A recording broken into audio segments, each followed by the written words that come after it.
So I'm back. It's day 27. I actually recorded this yesterday. I don't wear the same clothes all the time. So today's video is about how you use AI to help refine your story. So building on from what I said yesterday, use it to ask you questions. It's going to help you generate stories.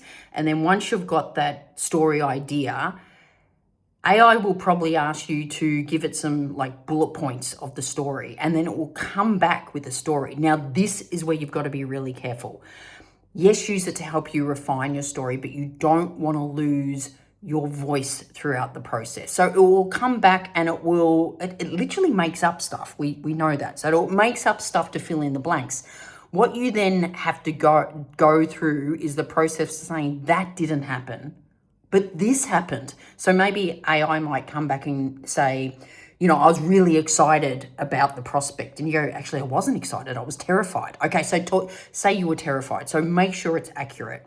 And then also make sure it's still in your voice. I think one of the key ways to keep your voice in using AI, especially when it comes to storytelling, is say the story out loud. And if it's got words in there that you would never say, or, you know, just don't use them. So whether you're using AI to help you refine content or find a story, make sure you don't lose your voice and it's your words.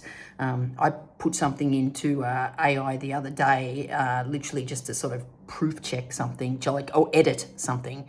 And I said, you know, I put in, I teach people how to communicate more authentically through stories.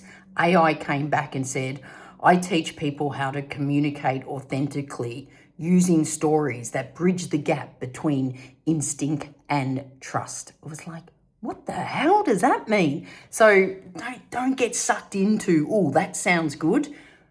Does it sound like you? And that's critical.